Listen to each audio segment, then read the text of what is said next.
Ottawa, suspended Vice-Admiral Mark Norman will be shuffled out of his position as the military's second-in-command on Thursday, as the criminal case against him works its way through the court system. The move comes 18 months after Norman was relieved of his duties as Vice Chief of Defence Staff for allegedly leaking government secrets to a Quebec shipyard, for which he faces one charge of breach of trust. Mark Norman will be moved to a supernumerary position within the Defence Chief's office, where he will continue to serve as a member of the forces until the court case plays out. Justin Tang, the Canadian press. The veteran naval officer has denied any wrongdoing and has said he plans to fight the charge in court. Defense Chief Jonathan Vance had appointed several other senior officers to fill in on a temporary basis until the case could go through the judicial process. He has also shouldered some of the position's responsibilities himself. Article continued below, but the Defense Department has confirmed that Vance has tapped Army Commander Lieutenant Gen.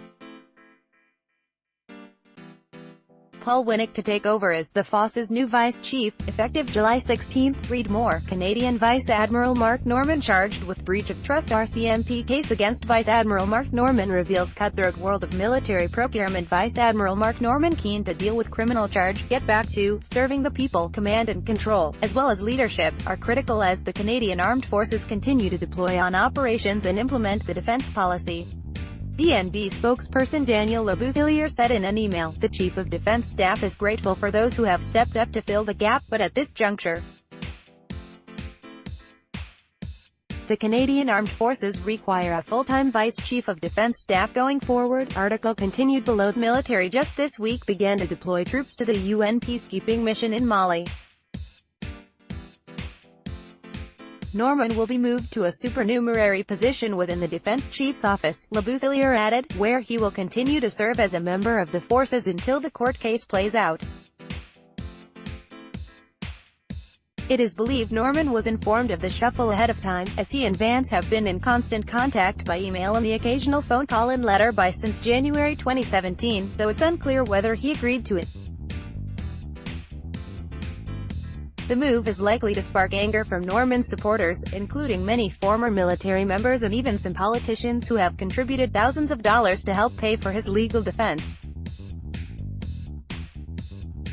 Case against Norman revolves around the newly elected Liberal government's decision in November 2015 to reconsider a $700 million contract the Harper Conservatives had awarded to Quebec-based Davie Shipbuilding.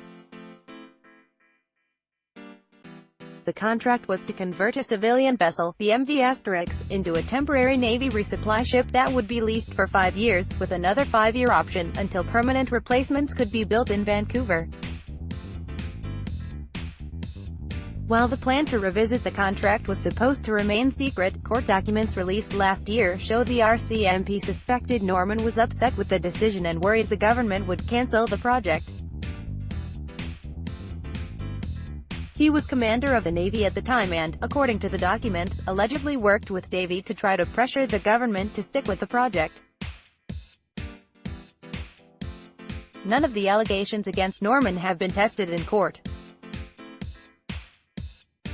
The Liberals ultimately decided to proceed with the project, and the MV Asterix is now being used by the Navy. Norman was officially charged on March 9, at which point Vance issued a statement saying he needed to consider the impact on implications of the criminal charge against the military's second-in-command. "This is a complex matter, separate from the judicial process," Vance said at the time.